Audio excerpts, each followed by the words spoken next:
India versus England second test match. இந்த test மேட்சை பொறுத்தவரைக்கும் நம்மளோட தலைவன் ஜஸ்பிரீத் பும்ரா இல்லாத எந்த அளவுக்கு ஒரு இந்தியாவுக்கு ஒரு பெரிய பின்னடைவை ஏற்படுத்த போகுதுங்க பொறுத்திருந்து பார்க்க தான் போகிறோம். ஏன் எதனால் இப்படி சொல்கிறேன் அப்படின்னா, இந்தியா இந்த வெனியூவில் இது வரைக்கும் விளையாண்ட 8 டெஸ்ட் மேட்ச்சில் 7 டெஸ்ட் மேட்ச் தோல்வி, ஒரு டெஸ்ட் மேட்ச் வந்து ட்ராப் பண்ணியிருக்காங்க. இந்த மாதிரி மோசமான ரெக்கார்டு ஏற்கனவே இருக்குது இந்த வெனியூவில் இந்தியாவுக்கு. ப்ளஸ் இந்த டெஸ்ட் மேட்ச்சில் அவரு இல்லாத பார்த்திங்கன்னா மறுபடியும் ஒரு பெரிய பின்னடைவை ஏற்படுத்த போகுது. அது மட்டும் இல்லாமல் இங்கிலாந்து போன மேட்ச் பார்த்திங்கன்னா பெரிய இலக்கு 371ங்கிற பெரிய டார்கெட் வந்து அசால்ட்டாக சேஸ் பண்ணி இந்தியாவை அடிச்சுட்டு இந்த மேட்ச்சுக்கு வராங்க. ப்ளஸ் அவங்களோட முக்கியமான ஒரு பவுலரான சோப்ரா ஆர்ச்சர் விளையாடுவார்னு சொன்னாங்க.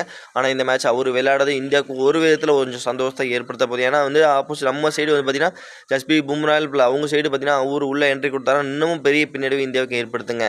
ஓகே ஃப்ரெண்ட்ஸ், இந்த டெஸ்ட் மேட்சை பொறுத்தவரைக்கும் இந்தியாவுக்கு வெற்றி வாய்ப்பா ப்ளஸ் வந்து இங்கிலாந்துக்கு வெற்றி வாய்ப்பு இருக்குமாங்கிறது மறக்காம நம்மளோட கமெண்ட் செக்ஷனில் கமெண்ட் பண்ணுங்கள் நண்பர்களே. கிரிக்கெட் பார்வை சேனலையும் அப்படியே சப்ஸ்கிரைப் பண்ணி லைக் பண்ணி ஷேர் பண்ணி கொஞ்சம் சப்போர்ட் பண்ணுங்கள் நண்பர்களே.